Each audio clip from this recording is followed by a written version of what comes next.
Matthew chapter 26. Now it came to pass, when Jesus had finished all these things, that he said to his disciples, "You know that after 2 days is the Passover, and the Son of Man will be delivered up to be crucified." Then the chief priests, the scribes, and the elders of the people assembled at the palace of the high priest, who was called Caiaphas, and plotted to take Jesus by trickery and kill him. But they said, "Not during the feast, lest there be an uproar among the people." And when Jesus was in Bethany at the house of Simon the leper, a woman came to him, having an alabaster flask of very costly fragrant oil, and she poured it on his head as he sat at the table. But when his disciples saw it, they were indignant, saying, "Why this waste? For this fragrant oil might have been sold for much and given to the poor." But when Jesus was aware of it, he said to them, "Why do you trouble the woman? For she has done a good work for me. For you have the poor with you always, but me you do not have always. For in pouring this fragrant oil on my body, she did it for my burial. Assuredly I say to you, wherever this gospel is preached in the whole world, what this woman has done will also be told as a memorial to her." Then one of the 12, called Judas Iscariot, went to the chief priests and said, "What are you willing to give me if I deliver him to you?" And they counted out to him 30 pieces of silver. So from that time he sought opportunity to betray him. Now on the first day of the feast of the unleavened bread, the disciples came to Jesus, saying to him, "Where do you want us to prepare for you to eat the Passover?" And he said, "Go into the city to a certain man, and say to him, 'The teacher says, my time is at hand. I will keep the Passover at your house with my disciples.'" So the disciples did as Jesus had directed them, and they prepared the Passover. When evening had come, he sat down with the 12. Now as they were eating, he said, "Assuredly I say to you, one of you will betray me."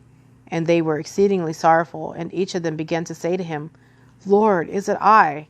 He answered and said, "He who dipped his hand with me in the dish will betray me. The Son of Man indeed goes, just as it is written of him. But woe to that man by whom the Son of Man is betrayed. It would have been good for that man if he had not been born." Then Judas, who was betraying him, answered and said, "Rabbi, is it I?" He said to him, "You have said it." And as they were eating, Jesus took bread, blessed and broke it, and gave it to the disciples and said, "Take, eat, this is my body." Then he took the cup and gave thanks and gave it to them, saying, "Drink from it, all of you. For this is my blood of the new covenant, which is shed for many for the remission of sins. But I say to you, I will not drink of this fruit of the vine from now on until that day when I drink it new with you in my Father's kingdom."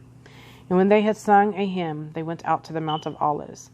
Then Jesus said to them, "All of you will be made to stumble because of me this night, for it is written, 'I will strike the shepherd, and the sheep of the flock will be scattered.' But after I have been raised, I will go before you to Galilee." Peter answered and said to him, "Even if all are made to stumble because of you, I will never be made to stumble." Jesus said to him, "Assuredly, I say to you, that this night, before the rooster crows, you will deny me 3 times. Peter said to him, "Even if I have to die with you, I will not deny you." And so said all the disciples. Then Jesus came with them to a place called Gethsemane, and said to the disciples, "Sit here while I go and pray over there." And he took with him Peter and the 2 sons of Zebedee, and he began to be sorrowful and deeply distressed. Then he said to them, "My soul is exceedingly sorrowful, even to death. Stay here and watch with me." He went a little farther and fell on his face and prayed, saying, "O my Father, if it is possible, let this cup pass from me. Nevertheless, not as I will, but as you will." Then he came to the disciples and found them sleeping, and said to Peter, "What? Could you not watch with me 1 hour? Watch and pray, lest you enter into temptation. The spirit indeed is willing, but the flesh is weak." Again, a second time, he went away and prayed, saying, "O my Father, if this cup cannot pass away from me, unless I drink it, your will be done." And he came and found them asleep again, for their eyes were heavy. So he left them, went away again, and prayed the 3rd time, saying the same words. Then he came to his disciples and said to them, "Are you still sleeping and resting? Behold, the hour is at hand, and the Son of Man is being betrayed into the hands of sinners. Rise, let us be going. See, my betrayer is at hand." And while he was still speaking, behold, Judas, one of the 12, with a great multitude with swords and clubs, came from the chief priests and elders of the people.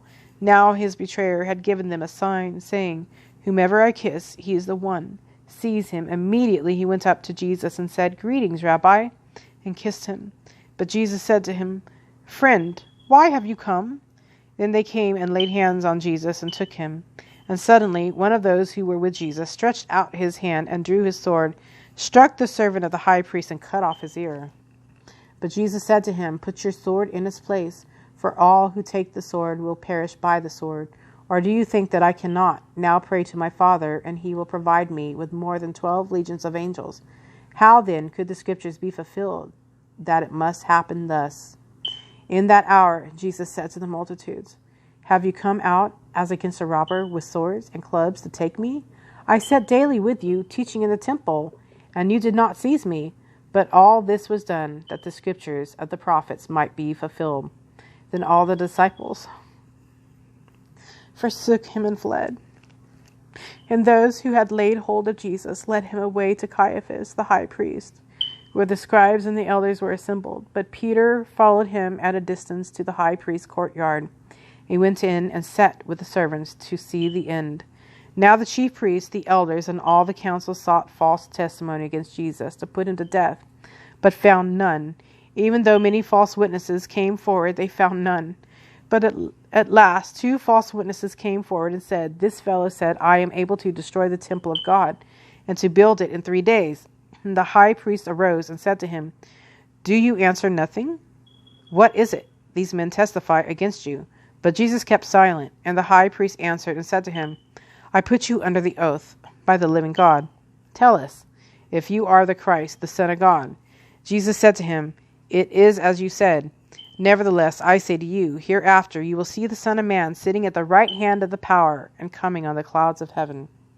Then the high priest tore his clothes, saying, "He has spoken blasphemy. What further need do we have of witness? Look, now you have heard his blasphemy. What do you think?" They answered and said, "He is deserving of death." Then they spat in his face and beat him, and others struck him with the palms of their hands, saying, "Prophesy to us, Christ. Who is the one who struck you?" Now Peter sat aside in the courtyard, and a servant girl came to him, saying, "You also were with Jesus of Galilee." But he denied it before them all, saying, "I do not know what you are saying." And when he had gone out to the gateway, another girl saw him and said to those who were there, "This fellow also was with Jesus of Nazareth." But again he denied with an oath, "I do not know that man." And a little later those who stood by came up and said to Peter, "Surely you also are one of them, for your speech betrays you." Then he began to curse and swear, saying, "I do not know the man." Immediately a rooster crowed, and Peter remembered the word of Jesus, who had said to him, "Before the rooster crows, you will deny me 3 times." So he went out and wept bitterly.